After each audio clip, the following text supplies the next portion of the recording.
Hello friends, आज हम करने जा रहे हैं 9th क्लास की बुक बीहाइव की एक बहुत ही इम्पोर्टेंट पोएम जिसका नाम है on killing a tree, written by Gieve Patel.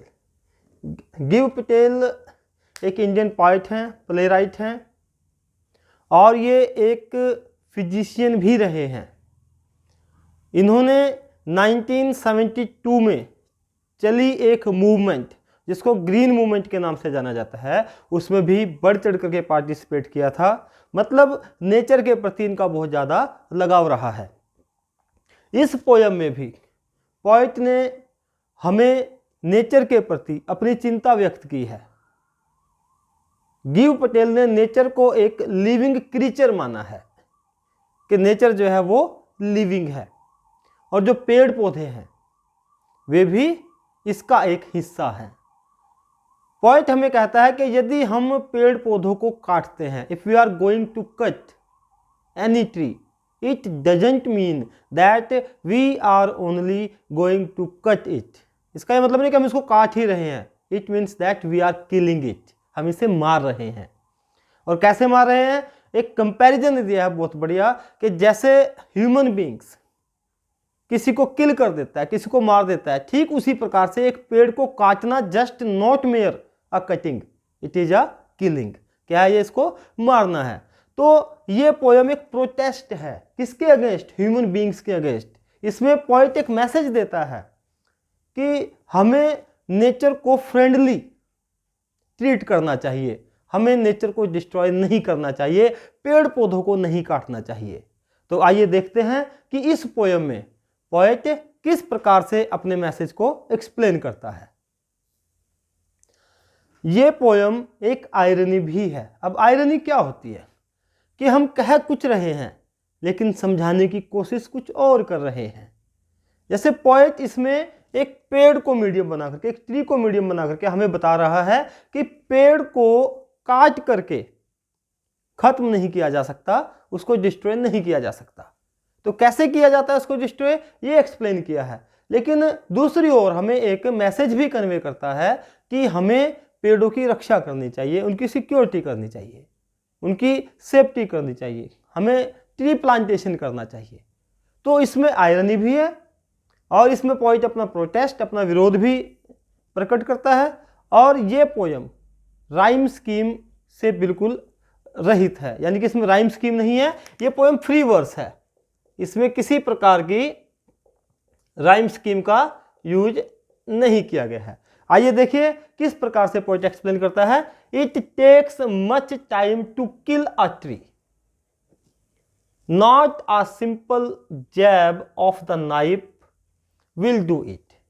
कहता है इट टेक्स मच टाइम, बहुत ज्यादा टाइम लगता है टू किल अ ट्री, एक पेड़ को मारने में, एक पेड़ को खत्म करने में, एक पेड़ को किल करने में बहुत ज्यादा समय लगता है। Not a simple jab of the knife, कि जैसे नाइफ, यहां कोई भी हथियार हो सकता है, नाइफ केवल एक मीडियम के तौर पर बताया है। यहां पर कुल्हाड़ी हो सकती है, एक्स हो सकता है। कहते एक सिंपल जैब, आप हल्का सा फोर्सफुली इसको कट करें, पूरा प्रहार करें इसके ऊपर, उससे पेड़ को हम खत्म नहीं कर सकते। नॉट अ सिंपल जैब, जैब मतलब एक प्रहार करना, एक अटैक करना, स्ट्राइक करना। कि यदि हम एक पेड़ को मारना चाहते हैं, एक पेड़ को किल करना चाहते हैं, डिस्ट्रॉय करना चाहते हैं, तो उसे नाइफ के, हथियार के सिंपल जैब से, हल्के से प्रहार से उसे डिस्ट्रॉय नहीं किया जा सकता। क्यों नहीं किया जा सकता यह भी बताया है। It has grown slowly consuming the earth. Consume का मतलब क्या होता है? खाना, कंज्यूम करना, कुछ उपभोग करना, ग्रहण करना। इट हैज ग्रोन, इट किसके लिए यूज हुआ है? पेड़ के लिए, ट्री के लिए। तो जो पेड़ है ना उसकी वृद्धि कैसे हुई है? ग्रोथ कैसी हुई है, उसकी डेवलपमेंट कैसे हुई है? स्लोली, बड़े धीरे धीरे हुई है। जैसे एक बच्चा छोटे से बड़ा होता है, बहुत वर्ष लग जाते हैं उसको बड़ा होने में, तो इसी प्रकार से एक पेड़ की जो ग्रोथ हुई है वो धीरे धीरे हुई है। और कैसे हुई है? Consuming the earth. जो अर्थ है, पेड़ कहां होता है? अर्थ, अर्थ के नीचे इसकी जड़ें होती हैं। कंज्यूमिंग द अर्थ, के अर्थ से क्या किया इसने? कंज्यूम किया। क्या कंज्यूम किया? न्यूट्रिएंट्स, पोषक तत्व।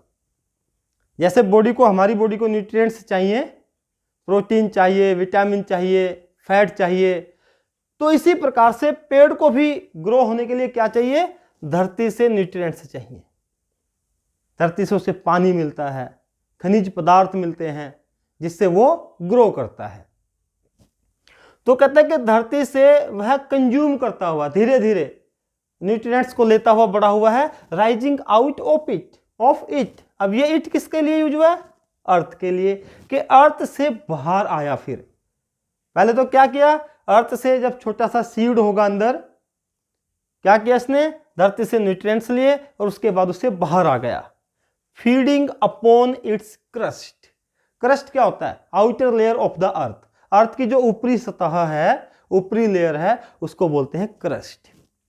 कि feeding upon its crust, feeding means पलना, कि ये पलता है, इसका पालन पोषण होता है किस पे, इट्स क्रस्ट, इसकी क्रस्ट पे।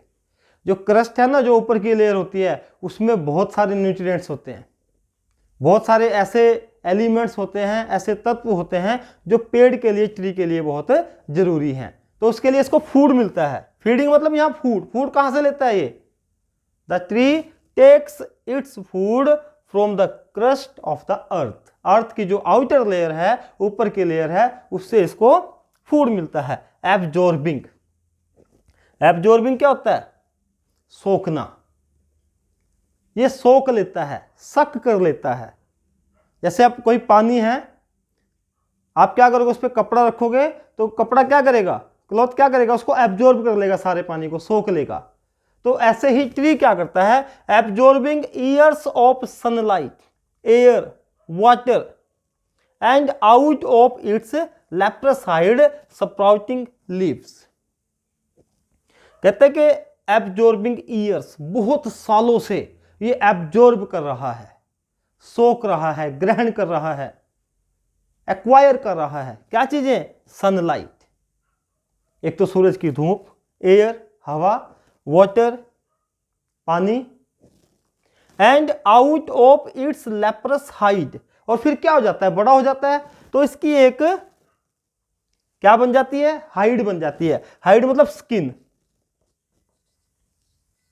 और लेप्रस का मतलब होता है, लेप्रोसी इज अ डिजीज, एक कोड़, कुष्ठ रोग। जब आप किसी कुष्ठ रोगी को देखते हैं जो लेप्रोसी का शिकार है, आपने उसके बदन पे एक ऐसी छाल टाइप, जैसी पेड़ की स्किन होती है, ऐसी उसकी स्किन हो जाती है, उसको कोड़ हो जाता है। तो यहां पर लेप्रस हाइड का मतलब है स्किन ऑफ द ट्री, और जो कैसी दिखाई देती है, जैसे लेप्रोसी रोग में एक कुष्ठ रोगी दिखाई देता है। तो इसकी जो स्किन है वो लेप्रस की टाइप की हो जाती है, और ऐसी हो जाती है कि उबड़ खाबड़। आप किसी भी पेड़ की स्किन को देखें तो वो उबड़ खाबड़ आपको मिलेगी, तो उबड़ खाबड़ हो जाती है। और इसमें से क्या निकलते हैं फिर, स्प्राउटिंग लीव्स, फिर टहनियां निकलती हैं, पत्ते निकलते हैं। जर्मिनेट होना, स्प्राउटिंग आउट, जर्मिनेट होना, पैदा होना, उत्पन्न होना, खिलना। स्प्राउटिंग का मतलब होता है खिलना। तो इसमें से पत्तियां निकल जाती हैं, इसके पत्ते बाहर आ जाते हैं। तो एक प्रोसेस बताया है कि आप पेड़ को चाहते हैं कि एक नाइफ ऐसे मारा, उसको कुल्हाड़ी मारी और वो कट के गिर गया और वो खत्म हो गया, नहीं, ऐसे आप पेड़ को नहीं मार सकते। क्योंकि पेड़ को तो जो डेवलपमेंट चाहिए अपनी, वो धीरे धीरे चाहिए, और वो धीरे धीरे उसकी डेवलपमेंट होती है, क्योंकि अर्थ से वो अपने न्यूट्रिएंट्स कंज्यूम करता है और उसके बाद बाहर निकल के आता है। फिर जो इसकी क्रस्ट है, धरती की जो अर्थ की क्रस्ट है, ऊपरी लेयर है, उस पर ये पलता है, उस पर इसका पालन पोषण होता है, उस पर इसको काफ़ी सारी चीज़ें मिलती हैं। और फिर जैसे जैसे बड़ा होता है, फिर एब्जॉर्ब करता है क्या, सनलाइट, एयर, वाटर, ये सारी चीज़ें एब्जॉर्ब करता है। फोटोसिंथेसिस, प्रकाश संश्लेषण की क्रिया, आपने पढ़ा है साइंस में, उससे ये अपना भोजन बनाते हैं। उसके लिए क्या जरूरी है, एयर जरूरी है, सनलाइट जरूरी है, वाटर जरूरी है, और ये तीनों चीज़ें ये ग्रहण करता है। तो फोटोसिंथेसिस के जो प्रोसेस है, उससे ये अपने आप का विकास करता रहता है, और बाद में इसके एक बहुत बड़ी तना बन जाता है, स्टेम बन जाता है इसका। और वो क्या होता है, लेप्रस हाइड, इसकी स्किन लेप्रस की तरह हो जाती है, और उसमें से फिर टहनियाँ निकलती हैं, पत्ते निकलते हैं और इस प्रकार से एक बड़ा पेड़ बन जाता है। तो पॉइंट नहीं तो पता है इसका प्रोसेस। अब आइए देख लेते हैं इसमें पोएटिक डिवाइसेस कौन कौन सी यूज है, वो भी साथ के साथ कर लेते हैं। फर्स्ट लाइन में देखिए, it takes much time to kill a tree. अब इसमें टेक्स, टाइम, ट्री, ट की क्या है इसमें साउंड आ रही है, तो इस वजह से इसमें कौन सी डिवाइस हो गई, एलिट्रेशन। एलिट्रेशन क्या होता है, जब किसी लाइन में आने वाले दो या दो से ज्यादा वर्ड्स को जब हम बोलते हैं तो उनकी जो साउंड है, इनिशियल साउंड है, जो शुरू की साउंड है, वो सेम हो। अब यहाँ ट ट ट ये सेम साउंड है तो क्या हो गया, एलिट्रेशन हो गया। इसके बाद है it has grown slowly consuming the earth. Consume कौन करता है, इंसान कंज्यूम करता है, लेकिन यहां पर बताया कि पेड़ कंज्यूम कर रहा है, इसलिए इसको लिविंग बना दिया है, इसका पर्सोनिफिकेशन कर दिया है। तो दूसरी डिवाइस कौन सी है, it has grown slowly consuming the earth, personification. आपको बहुत सारी जो पहले आप इसी क्लास की वीडियोज देख सकते हैं, उनमें मैंने डिटेल में भी पोएटिक डिवाइसेस को बताया हुआ है। तो इसमें क्या है, पर्सोनिफिकेशन का भी यूज है। फ्री वर्स है, राइम स्कीम का तो इसमें यूज है ही नहीं। और यहाँ पर भी अगर आप देखें एब्जॉर्बिंग ईयर्स ऑफ सनलाइट, तो एब्जॉर्बिंग यहाँ पर भी क्या है, वो पर्सोनिफिकेशन का ही इसमें यूज किया गया है। अब आइए देखते हैं कि इसके नेक्स्ट स्टैंजा में पोइट क्या कहता है। देखिए यहाँ पर पोइट हमें क्या एक्सप्लेन करना चाहता है कि यदि हम किसी पेड़ को क्या कर दें, काट दें, पेड़ कट गया, नीचे ये जड़ जो इसकी रूट है ये रह गई, तो हम इसको ऐसे खत्म नहीं कर सकते।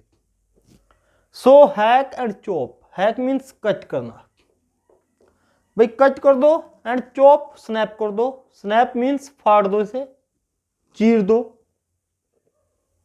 पॉइंट कहता है कि आप किसी भी स्पेड से या नाइफ से या कोई और इंस्ट्रूमेंट लेकर के, स्पेड होता है कुल्हाड़ी या फावले से, किसी से भी आप इसको कट कर दो और इसको फिर चीर दो, बीच में से फाड़ दो, यानी कि यहां से कट कर दिया और इसको चॉप कर दिया, हैक्ड एंड चॉप्ड, कि आपने ये काम कर दिया। But this alone won't do it, no so much pain will do it, इससे कुछ काम नहीं चलेगा। This alone wouldn't do it, इसका कुछ नहीं बिगड़ेगा। ये जो तुमने एक काम कर दिया, इसको कट कर दिया और इसको चॉप कर दिया, इसको चीर दिया, इससे काम नहीं चलेगा, इससे बात नहीं बनेगी।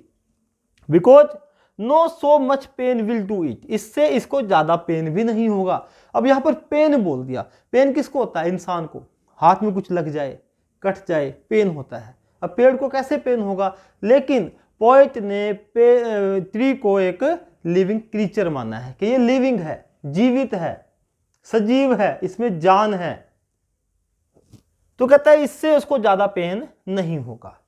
लेकिन एक चीज तो हो ही जाएगी, the bleeding bark will heal and from close to the ground will rise curled green twigs.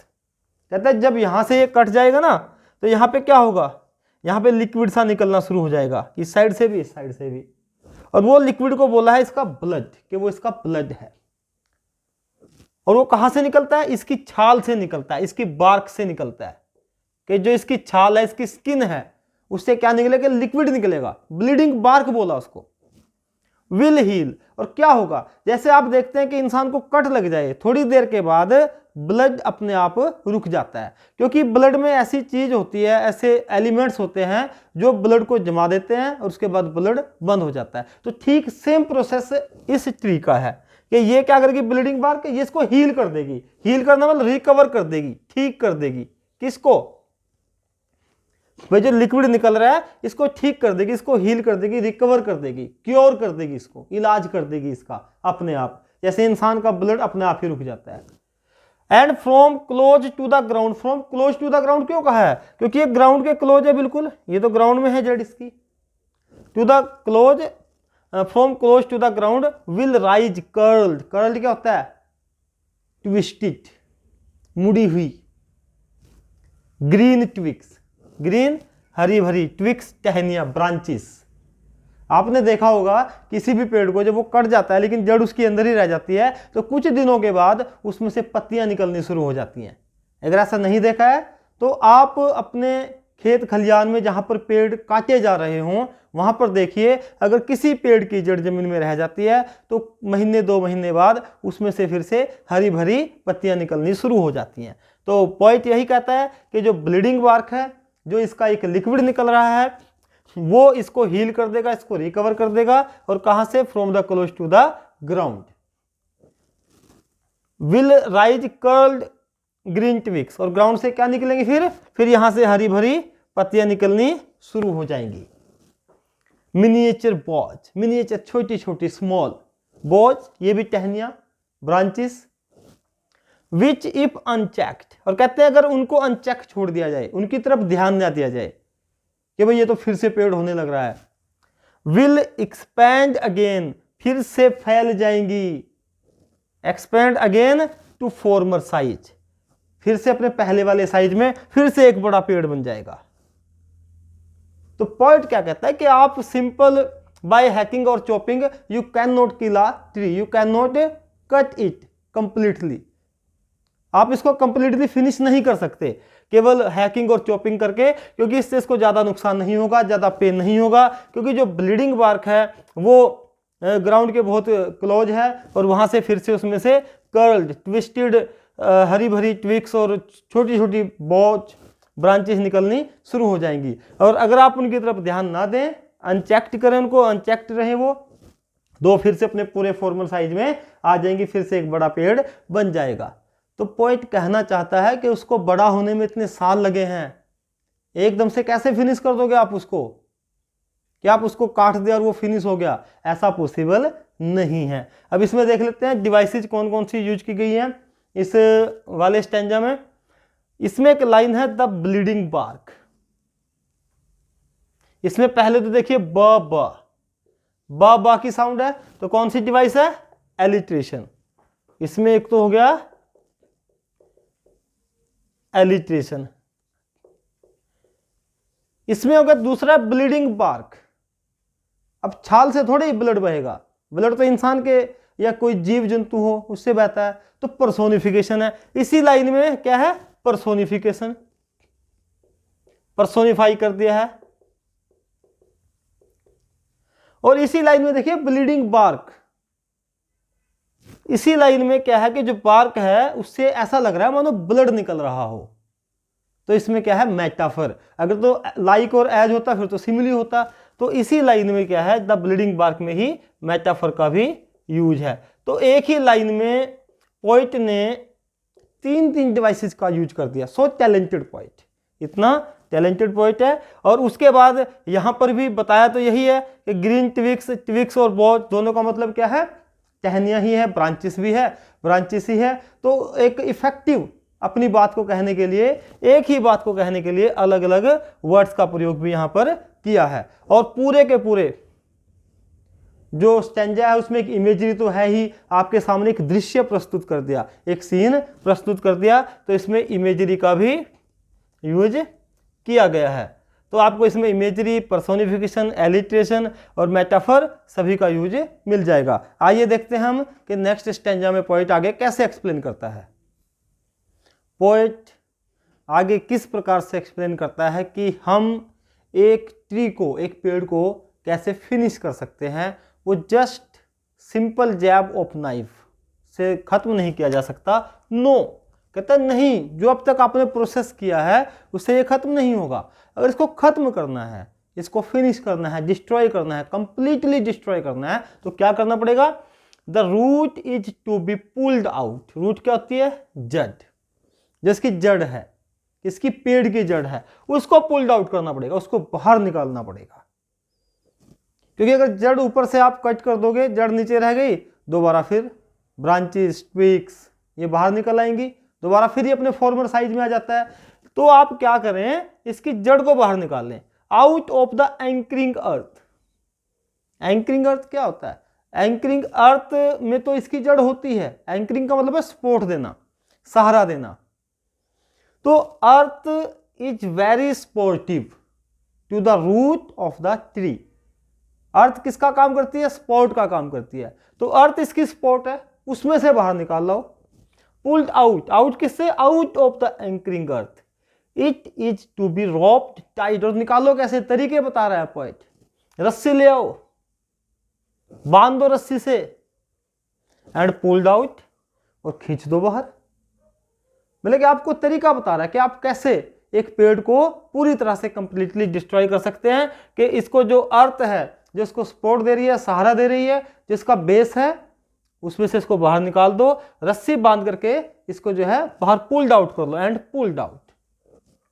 Snapped out, snapped out, chop, cut कर दो, फाड़ दो, इसको चीर दो, पीसीज कर दो, इसके जो जड़ निकली है ना उसके भी पीसीज कर दो, क्योंकि मेन तो जड़ ही है, रूट ही जो है वो इसका बेस है, उसी में से दोबारा ग्रो कर जाता है पेड़।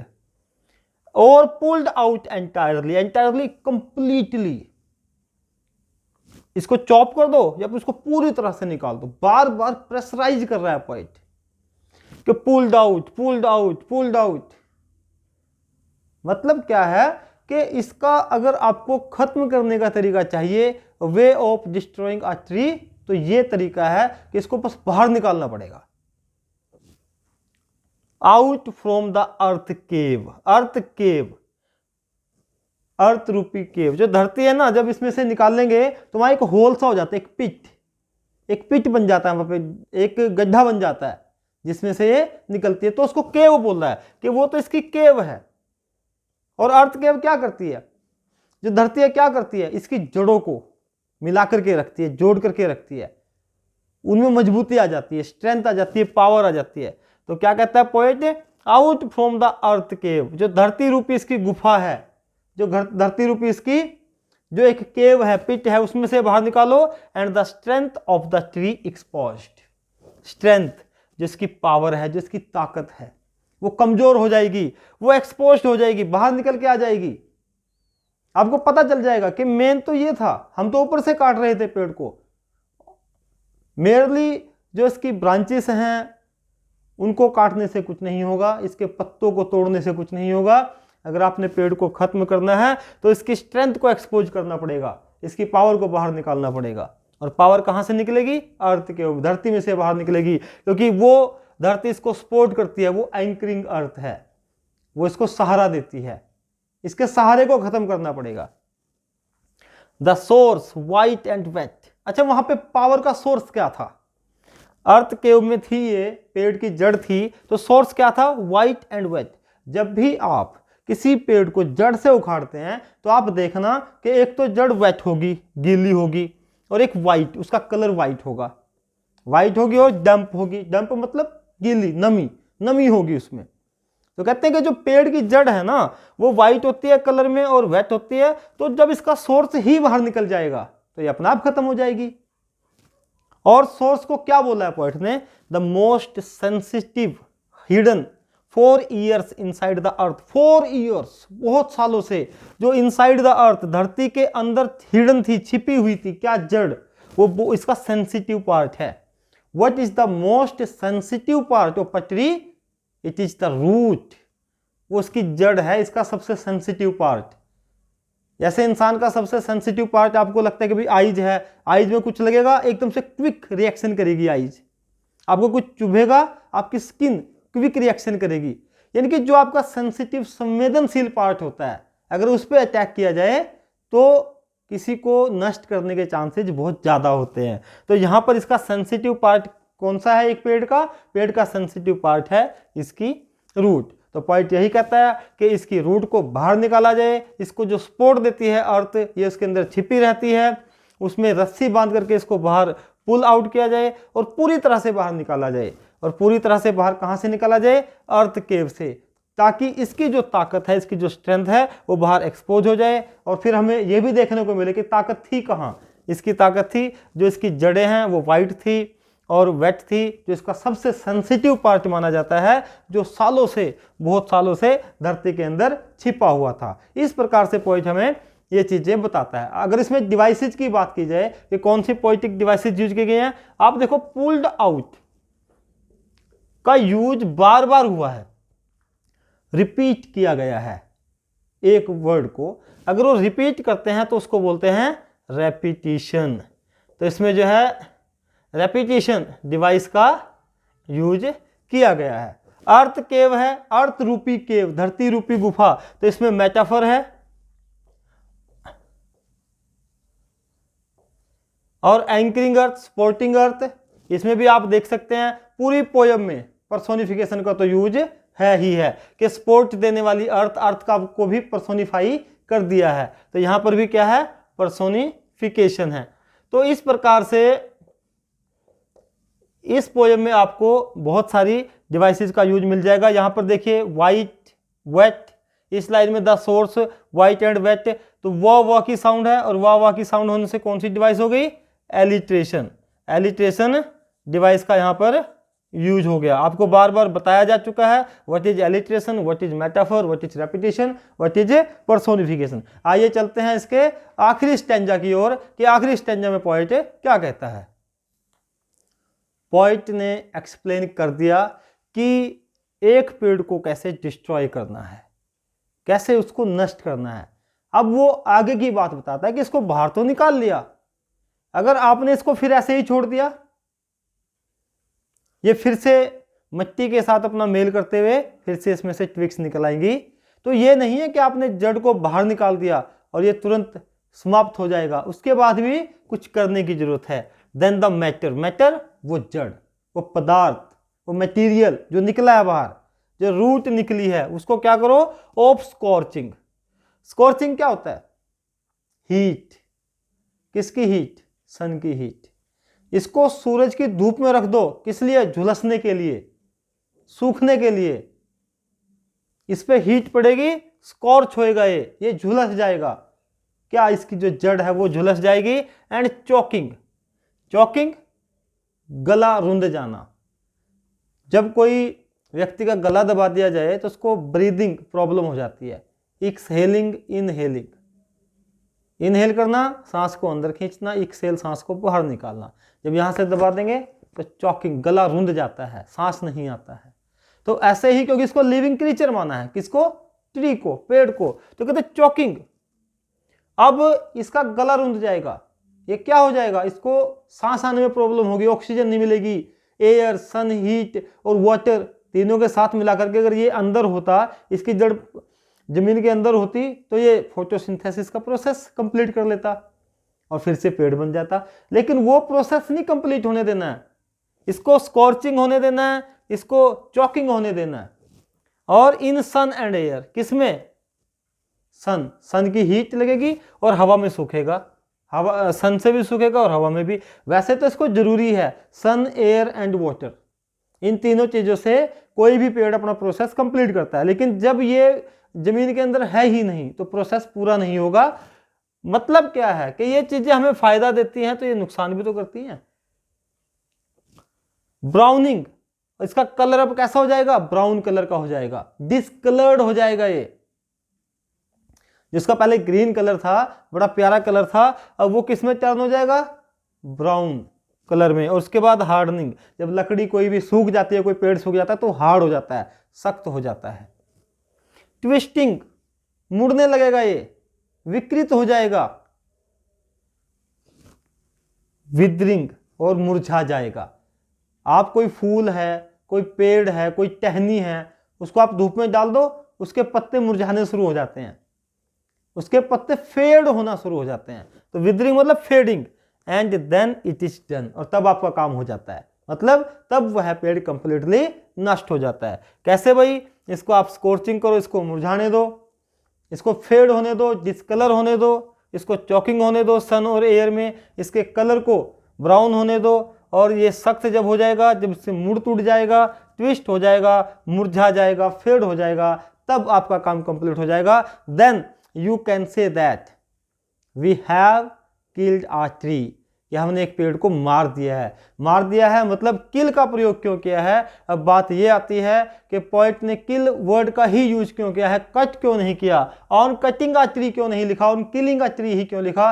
बिकॉज वह इसको इक्वेट करता है इसको बराबर मानता है किसके, ह्यूमन बींग्स के, कि जैसे ह्यूमन बींग है सांस लेता है वैसे ही पेड़ पौधे भी सांस लेते हैं। जब हम किसी इंसान को मार देते हैं तो उसे मर्डर कहा जाता है, इसलिए एक पेड़ को भी जब आप काटते हो तो दैट इज अ मर्डर, वह क्या है, एक मर्डर है। पॉइंट इनडायरेक्टली रूप से एक अर्ज करता है, एक रिक्वेस्ट करता है, एक प्रे करता है और कहते हैं कि भाई ट्रीट द एनवायरमेंट फ्रेंडली, कि भाई जो एनवायरनमेंट है और एनवायरनमेंट की जो चीज़ें हैं, जैसे पेड़ का तो एग्जांपल दिया है, ठीक है, जैसे पेड़ है कि उनको मत काटो, ट्री प्लांटेशन करो ज़्यादा से ज़्यादा, जिससे हमारा एनवायरनमेंट सही रहे, हमारी जो एलिंग अर्थ है, जो बीमार अर्थ है वो बिल्कुल स्वस्थ हो जाए, स्वच्छ हो जाए। आई होप आपको पूरी पोएम समझ में आ गई होगी। आप अगर अभी तक आपने चैनल को सब्सक्राइब नहीं किया है तो सब्सक्राइब कर दें, वीडियो को लाइक करना, शेयर करना बिल्कुल मत भूलिएगा और कमेंट बॉक्स में कमेंट जरूर लिखें ताकि मुझे मोटिवेशन मिलता रहे। Thank you, have a nice time.